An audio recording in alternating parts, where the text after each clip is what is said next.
To understand the combustible circumstances that set the stage for New Jersey Attorney General Matthew Platkin's unprecedented supersession or outright takeover of the Paterson Police Department, you only have to look back a few years to a series of high-profile cases. My brother was killed 1 year, 2 months, 27 days ago. Involving controversial police-involved deaths of civilians. Why can't y'all give my brother some water? A mysterious disappearance. This police department has been getting away with way too much already. And the imprisonment of several Paterson police officers on federal corruption charges. People are trying to kill me. I need an escort right now. But it was the fatal police-involved shooting of anti-violence advocate Najee Seabrooks in March of last year, which was widely viewed as the tipping point that prompted the AG to announce retired NYPD Chief Issa Abasi would oversee the PD's day-to-day operations in New Jersey's third largest city. We came in here day one with a plan, and there are only 4 goals here.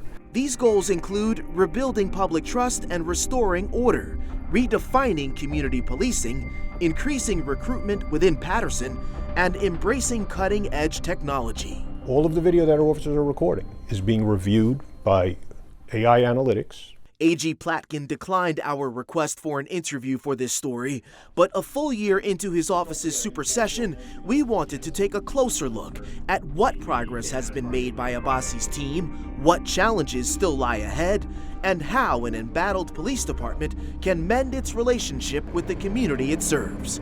High on Abasi's priority list, making sure officers have on-site professional assistance from social workers when dealing with someone experiencing a mental health crisis. Every dispatch of someone in crisis is evaluated for the ARRIVE program.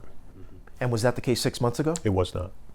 Again, progress. Abasi recently released a report showing 31 completed initiatives, 20 items still in progress, and 4 others still not started. Crime data also encouraging. Between 2022 and 2023, murders dropped 39%, shootings dropped by 33%, and robberies saw a 22% decline. Modernizing Paterson PD's operations, reining in rogue officer conduct, reducing crime, bolstering community policing.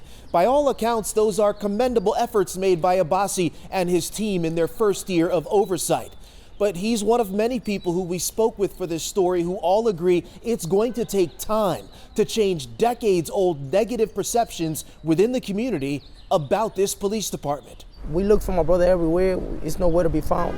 A separate unit in the AG's office is investigating the 2022 disappearance of Felix De Sousa, who was last seen on video in the custody of 2 Paterson police officers.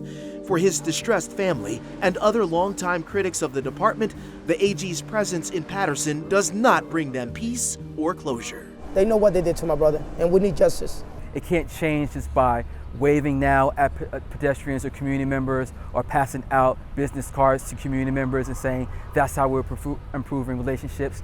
That's not improving relationships when lots of people have these deep-seated traumas because of police harassment and police brutality.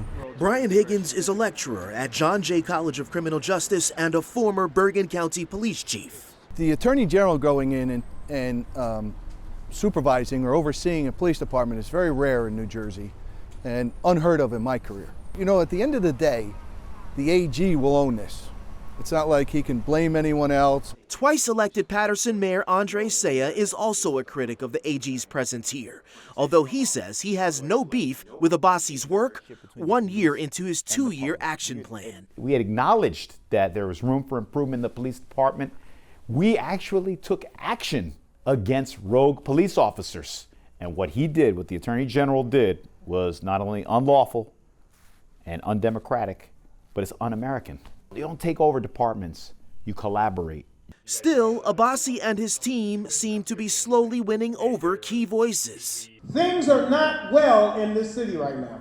Including Cory Teague, a formerly staunch critic of the department who is now an advisor to officer in charge Abasi.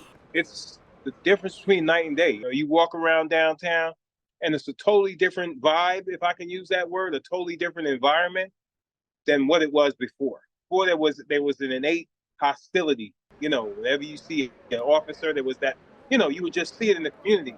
Now you see more of a cohesiveness between the police department and community. The tragedy that that family is experiencing, we feel for them. For his part, Abasi says he recognizes the uphill battle he faces in winning over the De Jesus family while Felix is still missing. And he acknowledges his action plan's success will ultimately be measured with more than just crime stats. I have to care about people's perception. I have to care about Patersonians' perception of safety. Do they feel safe? The remedy there, right, the antidote is contact. Them seeing us. We're bridging that tremendous gap slowly, right? And we're going to get there. In Paterson, New Jersey, Jay Dow, Pix 11 News.